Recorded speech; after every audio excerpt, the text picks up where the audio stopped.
Hey, hey, hey. Okay, this is my Q&A. You probably saw that in the title. I have written down on the back of a Christmas coloring page, I have written down all the questions I got off Facebook.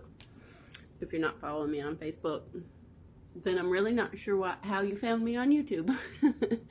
If you're not following me on Facebook, I am Jen, like the drink, G-I-N, Parks, like Jen Parks her car. So go look me up on Facebook. But I got asked several questions. I feel like I lead kind of a unique life.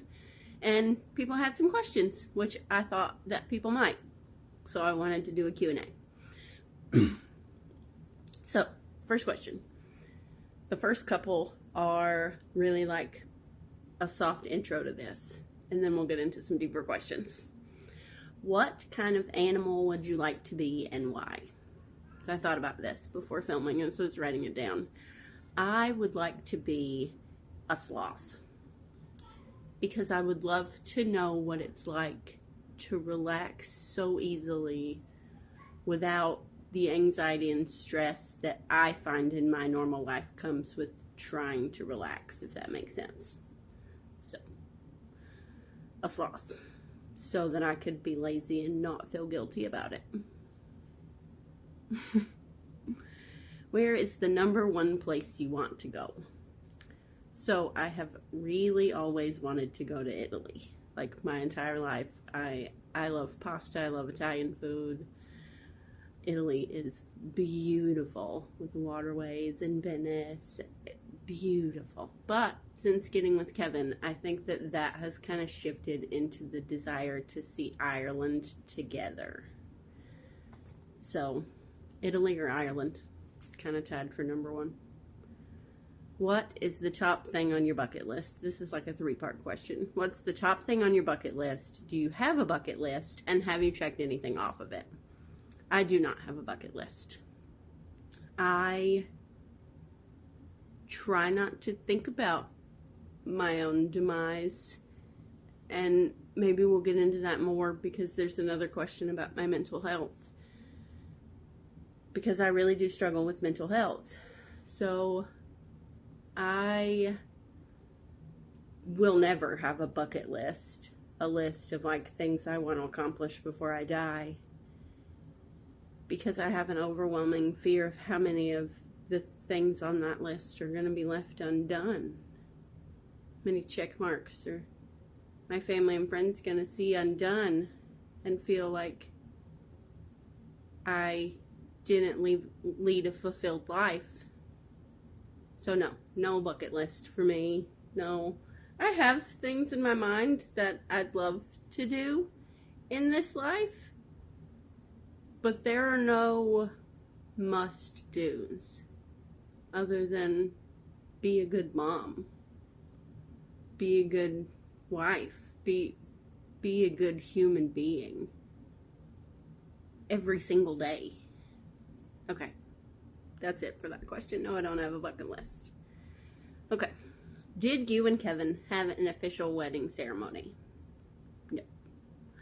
We had our wedding planned for October 26th of 2024. And some things have come up with James's health. I may do a separate video just on that. If you want to know more about that, you can just stay tuned, I guess. Some things have come up to where we're really not able to plan something months in advance, like a big wedding ceremony. Because, I mean, Kevin and I don't have biological families that we associate with. I speak to very few people in my biological family, and Kevin does as well. Very few people. So the people that we want to come to our wedding ceremony are scattered all across the United States. The friends that have become family over the years, and a good many of them don't live in Georgia. So planning a wedding ceremony and asking people to travel for it and then having to potentially cancel it because of a medical emergency with James isn't something that we want to do. I'm not going to go into detail about everything that's going on with our kiddo, but I will just say that we're just not in a place where we can plan something months in advance and think that nothing will prevent it from happening. I'm going to leave that at that. So no, we're not married. We're engaged. We live together. We've been in March of 2025. We will have been dating for 6 years. We started dating in March of 2019. We're engaged. We live together. Both my children call him Daddy. James was an infant and Iva was 4 years old when we started dating. Both my kids call him Daddy, and they call their biological father my dad. They usually refer to him as my dad, or sometimes Iva will call him by his first name. The next question. I'm sorry. The next question is actually about the kids. The next couple of questions. So how are the kiddos? I think I briefly mentioned, maybe more than briefly, that James is having some medical stuff. So, Iva's doing really well. Homeschool's going really well. We're on Christmas break now, and they're really enjoying that. We will start back up in the new year. They're in 1st and 5th grade in homeschool. They are really smart, really sweet kiddos, and it is a joy to be able to spend more time with them in homeschooling them. I really, really, really enjoy it, the amount of time that we get to spend together. Why do they go with sperm donor so often? I do refer to him as that on my Facebook. This is public, so he may see this. He watches YouTube. I don't care. I refer to him as sperm donor because that's all he's ever contributed to the raising of his children. Why do they go with sperm donor so often? So, because I follow the court order. Our court order states that the children are with him every Friday night and every other weekend. So like 1 week he'll get them on Friday night, and I have to go to Dahlonega and pick them up at 9 p.m., which is an hour drive from my home.